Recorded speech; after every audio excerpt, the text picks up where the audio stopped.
Coming out today to talk about our 2011 recruiting class. We think it's a good bunch. We're excited that we actually signed about 31 out of about 38 guys we went after. So percentage-wise, it was pretty good this year. Our coaches did a super job really recruiting these guys, all of them well over a year. And as we all know, recruiting is not just a 9-month, but sometimes a 1 to 2 year process of hanging with these guys, getting to know them and developing relationships and so forth. So our assistant coaches did an excellent job, and our players on campus also. Your current players have to be good recruiters. And I think, especially you young guys, Marcus Lattimore, Stephon Gilmore, all those freshmen did a super job, I think, hosting and showing the guys around on their visits. But anyway, I think it was a well-balanced class with about 15 on offense, 15 on defense. I think we did a pretty good job with our in-state guys, getting most of the ones that we were after in-state. And hopefully 3 or 4 years from now, we'll find out if this was an outstanding recruiting class or not. That's the test 3 to 4 years down the road. But we're happy with the players that came with us, and we feel like we got a chance to continue doing some big things and hopefully some bigger things in the next 3 to 4 years. Okay, any questions, Phil? Any questions? Please use the microphone. Okay. And then I'll let Coach Beamer here talk about a lot of the guys individually. Coach, you said on multiple occasions around bowl time that it was a good recruiting class. You found out in the next couple of months whether it would be great. With the way you closed, did it end with a great recruiting class? Yeah, I think so. Yeah, we got commitments and signed papers from last 3 guys we were recruiting. So that was that sort of added our number up a little bit. As you know, this recruiting is not exact science. You know, you can't say, well, we're going to sign 24. You may sign 22 or 26. And then you just have to work it out the best way you can. But we felt pretty good about the class. And now it's up to the players and us to coach them into being outstanding student athletes and represent our school in a championship winner type fashion. Coach, let's talk about Marquet and Tanner at quarterback. Okay, yeah, Marte Maddox. Right now he came with the defensive backs. We had a meeting yesterday with all the guys, and right now he's over with Coach Ward at defensive corner. Originally, we thought he wanted to come in at quarterback, and he still may come over there some, but right now he actually went over with the defensive backs. What about Tanner? What about Tanner? Yeah. He's a quarterback. Yeah, what do you yeah, he was what do you like about him?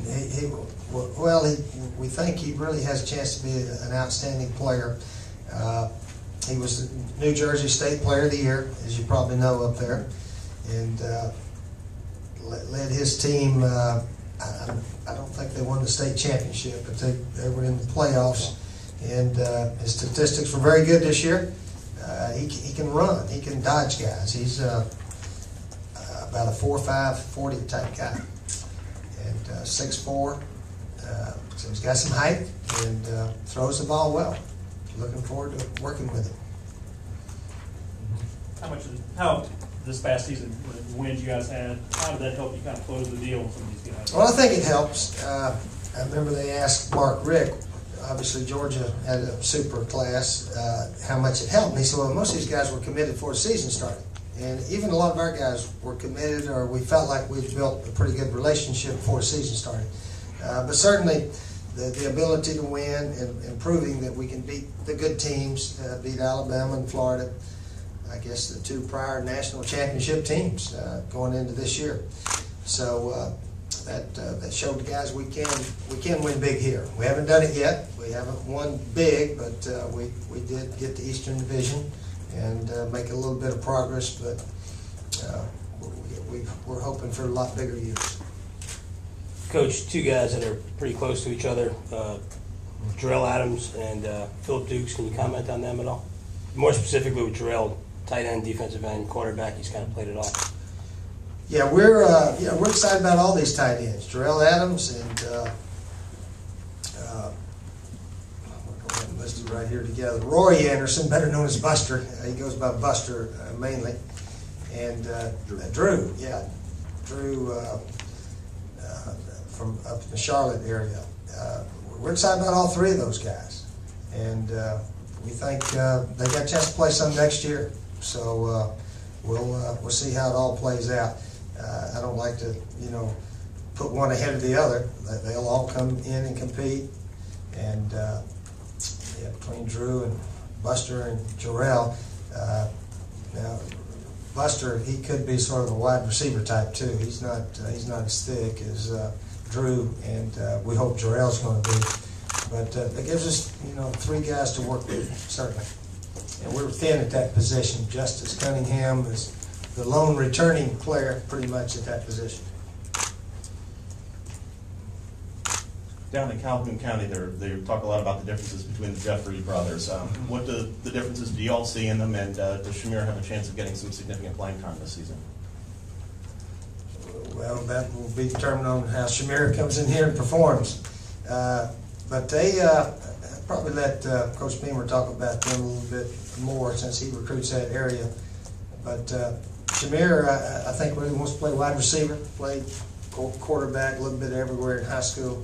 But I think he sees his future also and can help us at that position. Go ahead. I think they're both great athletes. I think they're both competitors.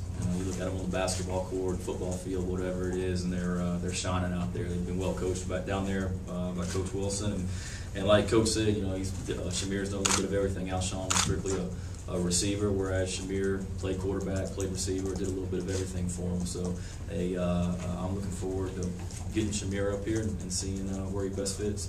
They say that Shamir is faster than Alshon. Is that what y'all found? Who's they? Coach, his parents and the coaches down. I don't know. I saw Alshon earlier. I don't know if he'd agree with that, but Alshon's got a little bit bigger than Shamir. Alshon's a big man, as you guys know, and Shamir's a little bit different type runner and whatnot as well. But they're both great players, and I saw where Coach Wilson said earlier he's been fortunate enough to have them both for the last 4 years, and now we get to, and we're excited about that.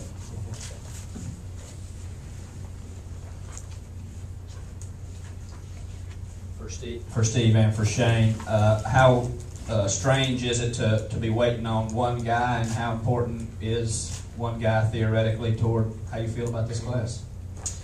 Well, we can't talk about that one guy. That's against the rules to talk about him. Somebody was asking if that was disruptive to your recruiting class, but I don't think it's that disruptive.